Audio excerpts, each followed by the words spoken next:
Yo, book nerds. Today we're going to talk about Beowulf. I wanted to talk about this because my students in my student teaching have been reading Beowulf. I read it a few years ago, back when COVID was on. I decided to read Beowulf. So it's been a few years, but rereading parts of it with my students and discussing it with them made me want to talk to you guys about Beowulf. This is an ancient classic. We do not know who wrote it. It's an Anglo-Saxon Norse mythology epic poem. It was told orally and eventually written down. It was written in Old English when it was first written down. This is a translation because I cannot read Old English. So many people have the misconception that Old English is like Shakespearean English. It is not. Old English is almost like an entirely different language. It sounds more German than English, and I guess English is a Germanic language, so I mean that makes sense, but I cannot understand it. I cannot read Old English. So this is a translation. My students were reading a different translation. Both this one, the Barnes & Noble Classics translation, translated by John McNamara, is a good edition, and I think it was the Signet Classics edition that my students were reading. I don't remember the translator, but both of those translations were nice. I really like this one. The ones that my students had was a lot easier than I think this one was, but they both were pretty easy, honestly. Beowulf, like I said, is an epic poem. My translation maintains the poetry format. Different versions are set up a little differently. Some have different chapters too. My edition has 43 chapters. The ones my students read also had 43. I've also seen editions that only have 2 parts. I've seen other editions that have 3 chapters. So there are a few different editions out there. But this story is about Beowulf, who is a warrior, and he is a Geat from Geatland, and in Denmark there is a monster that is terrorizing the kingdom. The king Hrothgar has built this mead hall, and it has angered this monster named Grendel, and Grendel is killing warriors. They can't defeat him, and he's been killing for years and years. And Beowulf hears about it and goes to Denmark to save the day. So that is the setup for you. This is a story about battle, about honor, being heroic. It's a story about good versus evil, man versus monster, all that kind of thing. This story had almost faded into obscurity.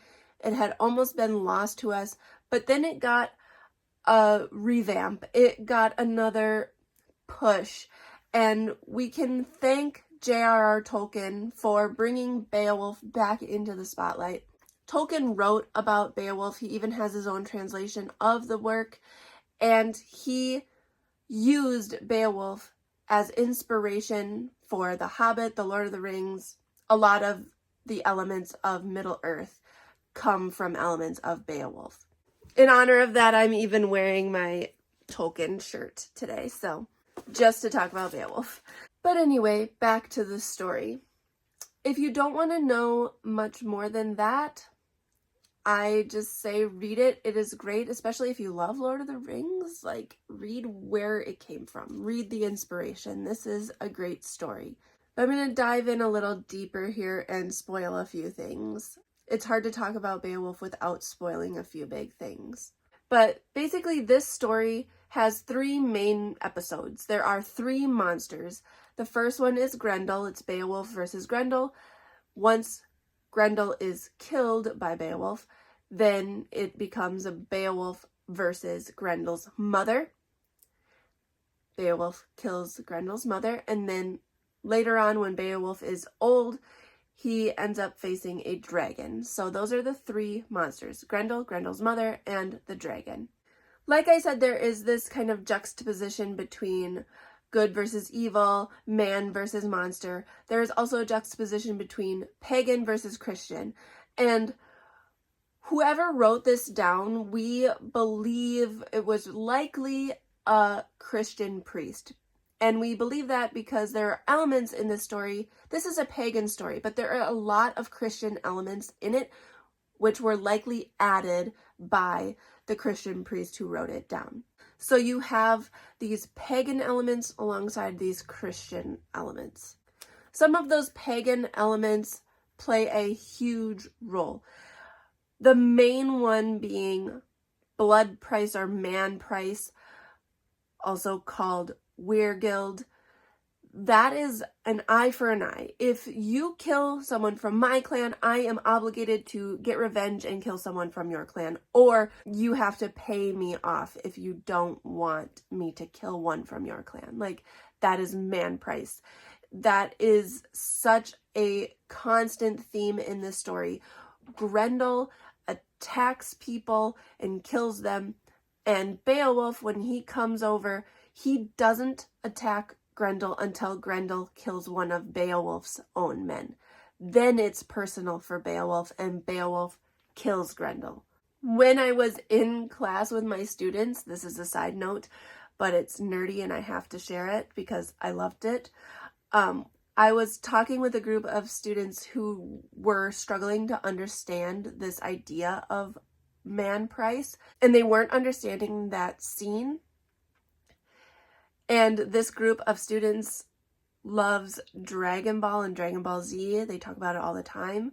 And so we discussed how Beowulf was similar to Goku fighting Frieza, how Goku doesn't want to kill Frieza until Frieza kills Krillin, and then Goku defeats Frieza.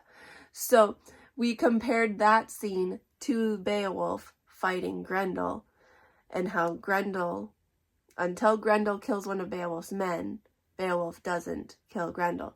So it was like the nerdiest conversation ever, and it made my heart so happy. So I had to share that. But anyway, back to Beowulf. You also have man price come into play with Grendel's mother.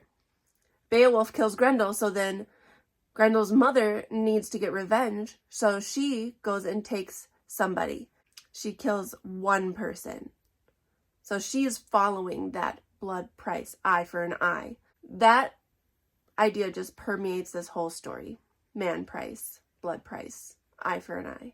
Other elements of this story, you have weird, spelled W-Y-R-D.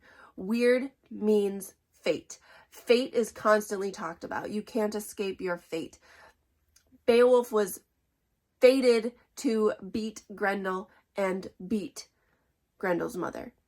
He was fated to become king of Geatland.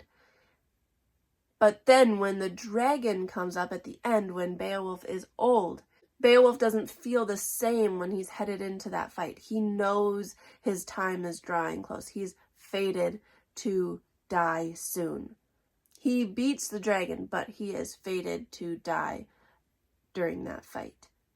There's also this idea of comitatus. It's a weird word, I know.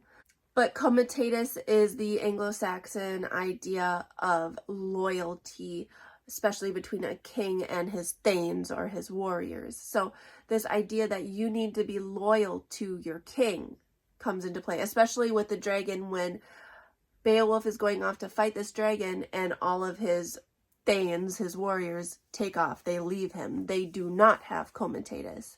All of those themes play a part in making Beowulf what it is. It is a story about loyalty, a story about fate, a story about revenge, about honor. A couple other little things I want to add about this. You have kennings show up a lot. Kennings are like compound words.